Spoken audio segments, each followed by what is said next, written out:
So we're gonna talk a little bit about Powerstroke and how to get a little bit more power out of it. There's a really common mistake I see people make, which is very easy to fix and makes a huge difference. So generally, when we talk about Powerstroke on a bike, it's gonna be from about 12 o'clock to 1 o'clock if you're looking at a clock hand.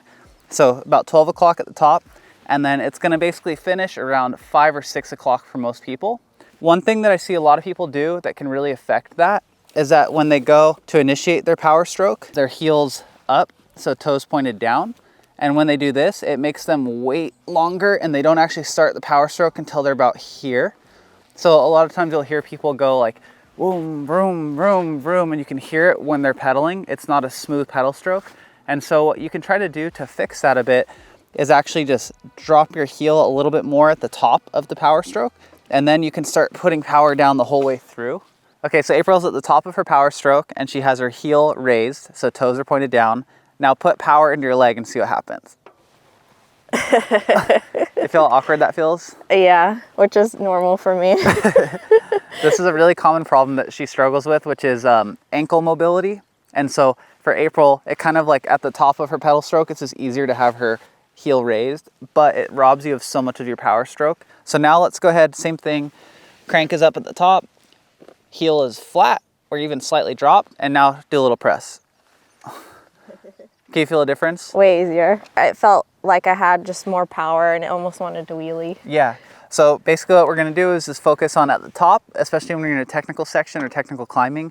Just try to keep that heel flat if you can, or that top foot flat, because then you'll be able to get power from all the way to the top, down, instead of just having to wait till it's about here and then push down. A lot of people will kind of stop once they hit here. They're down at the bottom of their pedal stroke. If you look at the other crank arm, it's still not quite in that Powerstroke position. And so if you can, think about kind of like scraping mud off your shoe. It'll help you get your other crank arm in the Powerstroke position sooner. So I just took the chain off so I can kind of elaborate with what that scrape the mud motion looks like. A lot of times people, especially in clip pedals, they'll say, oh, you wanna pull the crank arm up with you. It's not really that you're pulling the crank arm up. Really what you wanna focus on is if you slide back to about there, then your other crank is in Powerstroke position. Okay, so April just stopped her pedal stroke on her left foot side. And if you look at her right foot, it's not quite in the Powerstroke position now. So yeah, you can't really put good power into that, right? Yeah. So now if you scrape with your left foot a little bit more, then see how it put you in a good position here? Yeah. And now pedal. Boom, and then scrape at the bottom. Scrape at the bottom, Powerstroke.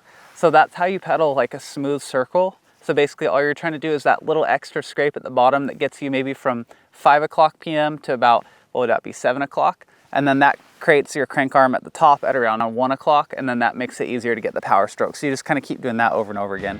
Hopefully that kind of helps answer some questions on pedaling. And then we can touch just slightly on seat height as well. This is a lot more of a preference thing. So generally when I'm climbing, I have my seat all the way up and I have this soft bend in my knee. But what I like to do when I'm doing technical climbing is I'll take the seat and I'll drop it about 1 to 2 inches. I get a little bit more of a bend there. And what this allows me to do is just maneuver on the bike a bit better. At the top, I'm still not doing a full bend like this, so I still have good power. One thing you want to try to avoid is if you're going to sit down and climb, you don't want to be in a position like this, where your calf is kind of touching your thigh, because then you just don't have nearly as much power and mechanical advantage at the top, and it's going to really make you suffer as far as your power output, which will make climbing harder. So if anything, you want to have the seat high enough to where you don't have this touching here. If you feel your calf hitting your hamstring, you're a little bit too low, and you're just going to lose a ton of power there. And if you're all the way up and you're kind of extended here, the seat's going to be in the way and it might be hard to get up and over something. And if you fall over. And if you fall over, yeah, that's another good rule of thumb. If your seat at the top, you can't touch the ground, then a lot of people will like to go like this. And then that could be like your technical climbing height. And then if you start to fall, you can save yourself a lot easier. So we talked about our pedal angle and Powerstroke, and then we also talked about our seat height a little bit. The last thing we want to touch on is gear selection. And I think the easiest way to kind of talk about this is to actually just show you on the trail. I'll do a few demonstrations and kind of show you what maybe too easy looks like, what too hard looks like, and what just right looks like. We'll talk about what gear that is so that you can also kind of try that out and see for yourself. And I'm going to do my best to be successful, even though I'm in too easy of a gear, too hard of a gear, and just right of a gear. But hopefully you can see how much difference there is in effort required to make it happen. I think sometimes you'll see people just like demonstrate how you need to always be in this one gear, but that's not how life works. A lot of times you'll find yourself in the wrong gear coming into a section, and hopefully you can see kind of what each one looks like successfully. So this first run through, I'm gonna be in my 30-tooth front chainring and a 51 in the back, which is my easiest gear, and we'll see how it goes. So this is too easy of a gear, kind of.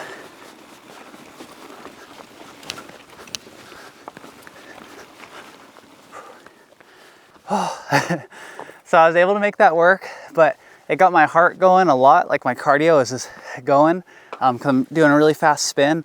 It also kind of lends you to hit your pedals a little bit more because you're doing more revolutions, so there's more chance of hitting something. And yeah, that was kind of exhausting, but I still was able to make it, just didn't have quite as much speed as I would have liked. Now I'm gonna go down to like my 6th or 7th gear, and I'll try that and show you what like mashing up this looks like. I'll just do 7th gear just to really get it, and we'll see how this goes. So climbing.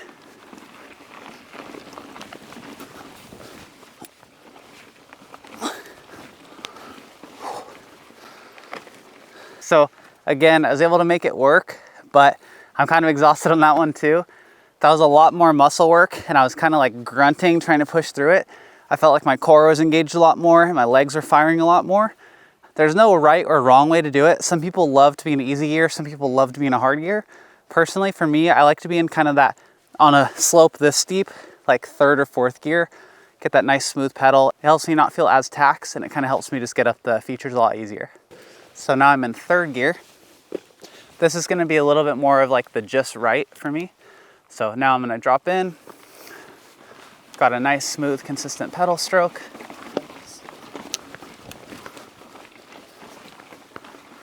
So that was a lot easier, and I don't know if you can tell, but I'm not breathing nearly as hard either. Basically, the 3rd gear seemed about perfect for me. I could have maybe even gone down to my 4th gear, but yeah, that was a lot better. I had more consistent power the whole way through. I was able to kind of pedal a little bit slower, use more of my muscles instead of my cardio, and yeah, it just felt a lot easier. We hope you learned more about the Powerstroke, seat height, and gear selection for pedaling up technical features. These tips were originally planned to be part of a longer video we made on our main channel about climbing ledges, but we feel like it started to get a little too long, so we made a separate video. The link to the ledge video is in the description below. These tips have made a big difference for me, and I hope they do the same for you. Thanks for watching!